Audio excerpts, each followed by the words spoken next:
Fitness वाली बहू। चंद्रनगर गांव में सुगना अपने बेटे रमन के साथ रहा करती थी। कुछ ही दिनों में उसकी शादी राधा नाम की एक लड़की से हो जाती है।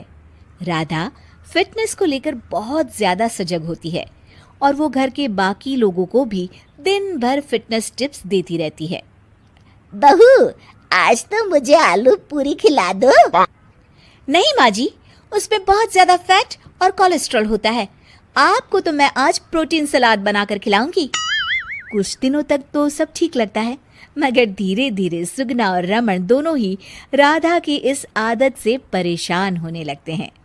राधा, मैं मानता हूँ हमें फिटनेस के प्रति सजग रहना चाहिए, मगर बाकी की चीजें भी खानी उतनी ही जरूरी है।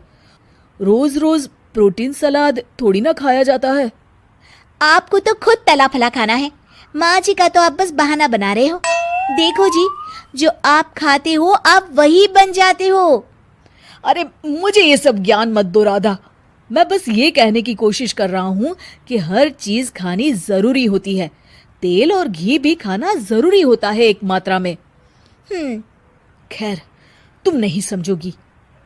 कुछ दिनों बाद तीज आने वाली होती है और सुगना अपने दोस्तों के लिए तीज पार्टी रखती है। अरे बहू, आज तीज है और मैंने कुछ सहेलियों को खाने पर बुलाया है। कुछ अच्छा सा उन सब के लिए पकाना। ठीक है माँ जी। शाम को सुगना की सब दोस्त आ जाती हैं। सुगना सबको अपनी बहू से मिलवाती है। अरे वाह सुगना, तुम्हारी बहू तो बहुत ही खूबसूरत है। सिर्फ खूबसूरत ही है या गुनी भी? अरे नहीं नहीं, मेरी बहू बहुत ही संस्कारी है। घर का सारा काम भी खुद करती है। थोड़ी देर सब गप्पे मारते रहते हैं, फिर राधा टेबल पर खाना लगा देती है। खाना लगा दिया है मैंने, आप सब खा सकते हैं। सब लोग टेबल पर आते हैं। अरे ये सब क्या है? आंटी, ये पालक का सूप है और वो स्प्राउट सलाद। वो सब तो ठीक है बहू, मगर खाना कहाँ है? आंटी, यही खाना है, इससे हेल्थ भी बनी रहेगी और आप सबकी उम्र में तो यही खाना ठीक रहता है। हमारी उम्र मतलब? अरे हम कोई बुढ़िया थोड़ी ना हो गई हैं। और ओ सुगना, अगर खिलाना ही नहीं था तो हमको बुलाया ही क्यों? सब मूड खराब हो गया तीज के दिन, चलो यहाँ से। और ये सब बोलते हुए सब औरतें चली गई। अरे ऐसा क्यों किया राधा? मैंने बोला था ना कि कुछ अच्छा बनाना। तुम्हारे फिटनेस टिप्स हर जगह अच्छे नहीं लगते। आज तुम्हारी वजह से सब मुझे इतना सुना कर गई। जाओ, अब वो पालक सूप और सलाद खुद ही खाओ। उधर रमन भी राधा की इस आदत से बहुत परेशान हो जाता है, क्योंकि वो रोज उसके टिफिन में कोई ना कोई सलाद बनाकर देती और दाल देती। और एक शाम जब रमन ऑफिस से लौटता है तो अचानक गुस्से से आग बबूला हो जाता है। राधा, ओ राधा! आ रही हूँ, चिल्ला क्यों रहे हो?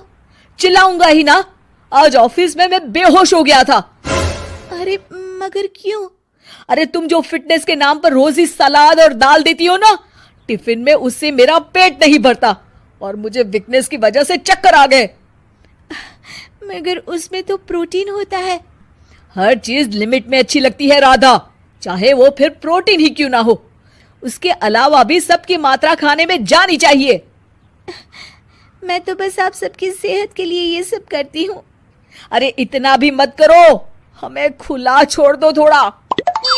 थोड़े दिनों बाद एक दिन जब सुगना मंदिर से लौटकर आ रही होती है तो अचानक से गिर जाती है और उसकी सब उंगलियां और हाथ पैर जोर से अकड़ जाते हैं। कुछ लोग मिलकर उसे घर छोड़ जाते हैं। घबराई हुई राधा तुरंत डॉक्टर को बुलाती है। डॉक्टर साहब, माँ जी को क्या हो गया है? इनका पूरा चेकअप करना होगा। वैसे तो मुझे लग रहा है कि इनको गठिया हुआ है, इतना तो पता चल रहा है। गठिया? बाप रे! हाँ, गठिया। इनके घुटनों और सभी जोड़ों में जो लचक, जो चलने फिरने के लिए ऑयल चाहिए ना, वो अब नहीं है। अरे कैसी बातें कर रहे हैं आप? मैं तो इनकी सेहत का बहुत ख्याल रखती हूँ, रोज प्रोटीन सलाद खिलाती हूँ और सूप भी। मतलब ये बिल्कुल भी ऑयल या घी नहीं खाती? नहीं नहीं। अरे कैसी बातें कर रही हैं आप? खाने में एक मात्रा में घी या ऑयल का होना बहुत ही आवश्यक होता है। अगर वो पेट में नहीं जाएगा तो जोड़ों में जो ग्रीस होता है वो खत्म हो जाता है। ओह, ऐसा क्या डॉक्टर? माँ जी ठीक तो हो जाएंगी ना? हाँ हाँ, हो जाएगी। थोड़ी देर बाद रमन भी ऑफिस से आ जाता है। क्या हुआ माँ?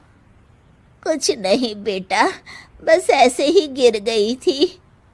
ये सब मेरी गलती की वजह से हो रहा है, मुझे माफ कर दीजिए आप दोनों। राधा रमन को सब कुछ बताती है। I am sorry Raman. अति हर चीज की बुरी होती है राधा, इसलिए मैं तुमको बार बार बोला करता था। तुम्हारी फिटनेस के प्रति जागरूकता अच्छी लगती है, लेकिन शरीर में हर तरह की प्रोटीन जाना भी जरूरी है। जी, आप बिल्कुल सही कह रहे हैं, मुझे माफ कर दीजिए।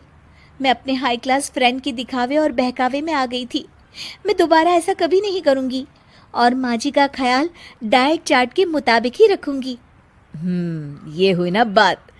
अब मेरे लिए आज अपने हाथों से देशी घी के गर्मा गर्म आलू के पराठे बना दो, तो ही मैं माफ करूंगा तुम्हें। Like, comment, and subscribe.